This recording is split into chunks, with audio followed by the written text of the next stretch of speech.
Ang style mo kasi, Mayor Tomang, sorry. Pero yung style mo, bulok. Mr. Chairman, my motion to cite in contempt, I've already cited. Hindi po ako nagsisinungaling, Your Honor. Yung mga sagot ko po, pare-pares lang po, Your Honor. Anong parehas? You're lying to your teeth. Hindi po ako nagsisinungaling, Your Honor. And in the spirit of fairness, we'd like to hear former mayor explain also his side. Perhaps he may be able to answer the queries asked by the members of the committee. So, Mayor Tumang, para po maliwanag, ang tanong po sa inyo kung kakilala nyo po si Eddie Yang. Ang sabi nyo po kanina, hindi. Yung pangalawang tanong, tinanong po kayo, ilang beses po ba kayo nagkita, nagkasama, nagkausap ni Mr. Eddie Yang? Ang sinabi nyo, isang beses lamang po sa munisipyo. Pero meron pong impormasyon na nagsasabi na magkasama pa ho kayo sa China. Pictures. At this is supported by photos. So, bibigyan po namin kayo ng pagkakataon na sumagot doon sa katanungan ng aming mga kasamahan. Para naman po, hindi naman po kayo hindi mapagbigyan. No? Ano po ang inyong sagot sa katanungan ni Congressman Paduano at ni Congresswoman Luistro? Thank you po, Your Honor. Hindi ko na lang po sinabing once ko lang po nakita namit si Willie Ong. Si Willie Ong po twice sa munisipyo po. Si Eddie Yang po, so many times. Pero yung first namit ko po si Willie Ong and Eddie Yang sa munisipyo po. And then, pagkatapos po noon, marami na pong series na nagkita na po kami ni Eddie Yang dahil bumili po sila ng lupa. Hanggang pumunta po kami ng China, in-invite po kami doon.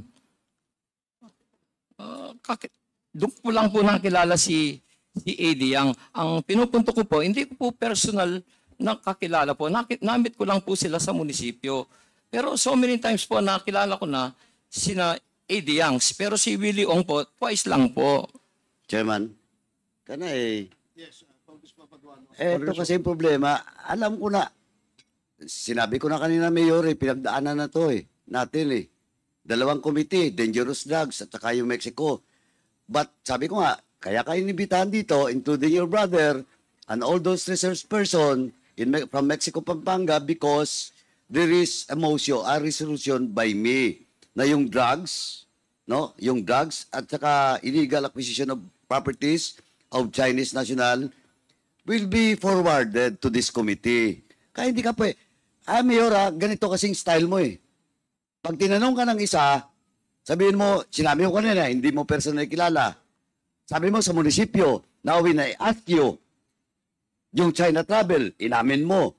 Now, dinagdagan mo ngayon na several times because on record, during the committee hearing, you know personally Eddie Yang and Willie Ong. Mamaya papakita ko sa iyo na magkakilala kayo ni Willie Ong. Yes po, Your Honor. Ang style mo kasi, Mayor Tomang, sorry, pero yung style mo, bulok. Alam ko na yon. Pag tinanong ko isang tanong, sasagutin mo. Pag tinanong ko isa, sasagutin mo. Better you were asked if you knew personally Willie Ong and Eddie Yang. That's why pinakontempt kita. Because you lied. Dito sa harap ng mga resource persons. Di ba he's lying? Sabi niya kanina, hindi niya kilala personal. Sa munisipyo lang.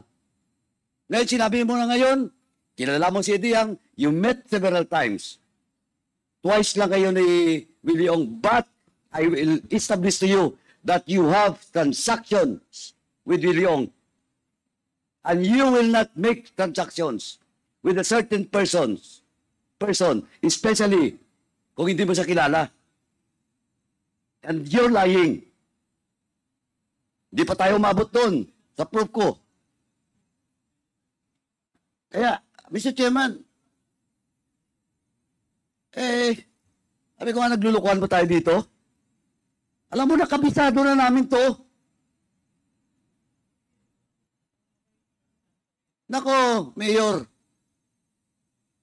Bigyan natin ng ano, ng sa With that, Mr. Chairman, my motion to cite in contempt, I've already cited the violation.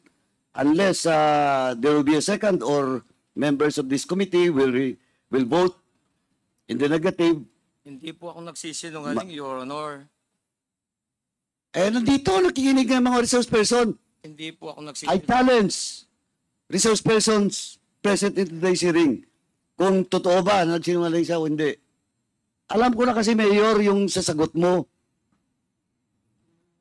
Ilang beses na po tayo nagkita sa mga hearings. Kaya nga na-contempt ka rin nung nakaraan, di ba? Yung mga sagot ko po, pare-pares lang po, Your Honor. Anong parehas? You're lying to your teeth. Hindi po ako nagsisinungaling, Your Honor.